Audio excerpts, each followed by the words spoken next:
Hello everyone, I'm going to show you an amazing game played between Arkadij Naiditsch and Peter Svidler in the second round of the Grenke Chess Classic.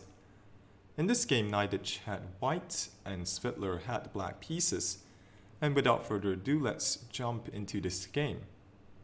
So Naiditsch opened with e4, e5 from Svidler, knight f3, knight c6, bishop b5 going for the Roy Lopez. Svidler plays a6, and Naiditsch decides to give up his bishop and damage black's structure. Naiditsch castle, and here queen f6. With this move, Svidler is signaling his intention to castle queenside. Naiditsch responds with d4, striking in the center and preparing to develop his bishop. So we have pawn takes d4, bishop g5, queen to d6, knight takes d4, bishop e7 from Svidler, bishop takes e7, knight takes e7, knight to c3, bishop d7, knight d to e2, Svidler castled queenside, and Naiditsch played queen to c1, keeping the tension in the position. Svidler played knight g6, so looking at the e5 square, and Naiditsch played queen to e3, so white is preparing to control e5 with the move f4, and queen to e3 just helps to secure this diagonal, while at the same time threatening queen a7. For example, if knight to e5, then queen a7, and after bishop e6, giving the king of light square, rook a d1, and here queen a8 is going to hurt. So after queen e3, king to b8 played by Svidler. We have rook a to d1, queen to e7, f4 controlling e5, and here bishop back to c8. And bishop to c8 is a novelty from Svidler, which makes a lot of sense, since black is simply challenging white's rook on the open d file, and the bishop could find itself on b7 on a fine day. So now Naiditsch played knight to c1. This has the idea of trying to lock down the queen side, but it didn't prove to be effective in this game. So other moves which could have been tried by Naiditsch are, for example, rook to d3 with the intention of doubling on the d file, but this doesn't seem to cause black much difficulties. So a3 could have been tried as well, with the idea of locking down queenside majority with b4, making it difficult for black to push c5, which is a move that black wants to achieve because he might consider fianchettoing the bishop on b7. But after rook takes d1, rook takes d1, rook to e8, and black is definitely fine with the pressure on e4.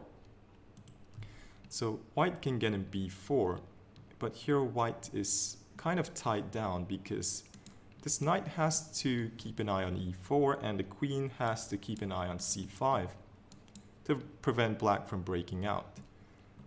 So in the game we see the move knight to c1, rooks were traded, Svidler played b6, knight d3 from Naiditsch, and if Naiditsch had another move, then he would play b4 and his goal is achieved.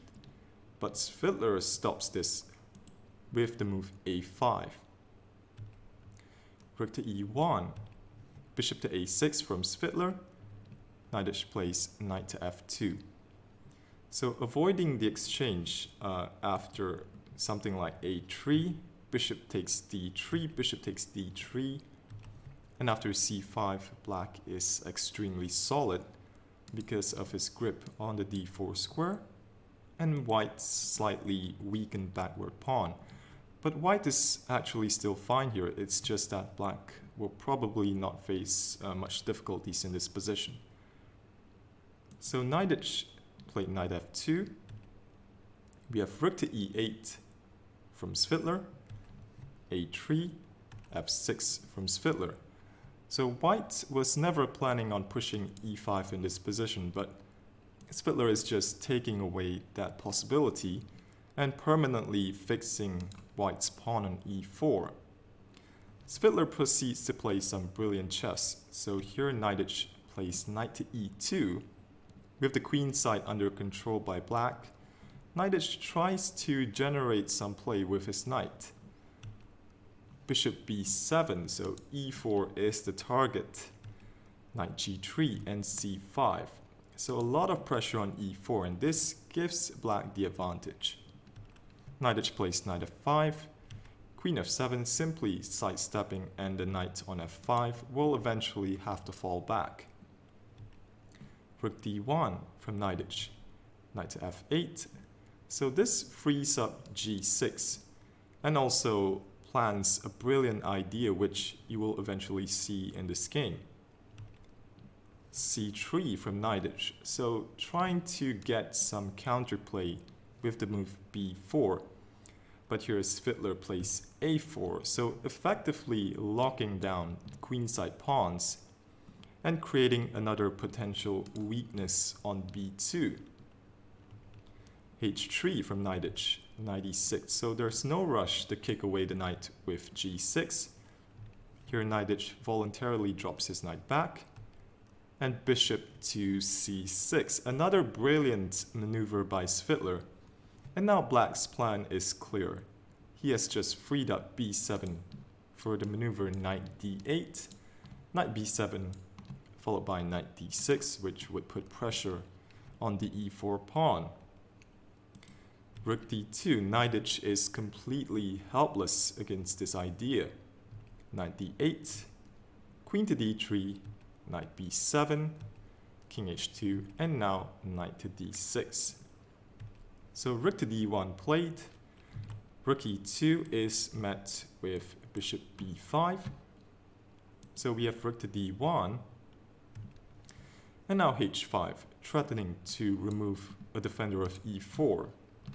So if white goes h4, then g5 gives black a very good initiative. So here, rook to e1 was played, h4, knight to f1, and Svidler plays queen to b3. So utilizing the principles of two weaknesses, Svidler is simply attacking b2, and white has no decent defense against the pressure on b2 and the pressure on e4.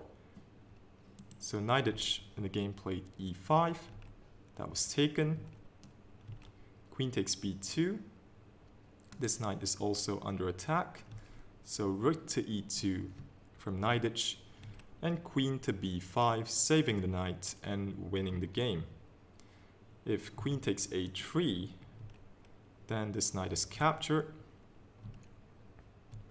This might still be winning for Svidler, but why make it more complicated? So Svidler plays queen to b5. So now if pawn takes knight, this is met with rook captures e2. So in the game we see queen to c2, we have knight c4, pawn to e6, knight takes a3, and in this position Arkadij Naiditsch resign. This pass a pawn is simply decisive. A brilliant strategic game from Peter Svidler. He simply outplayed Naiditsch and managed to make it look so simple, which is very impressive. Carlsen continued his red-hot form. He is still in the lead after a perfect 2 out of 2 start. Anand and Svidler are a close second on 1.5 out of 2. Thanks for watching.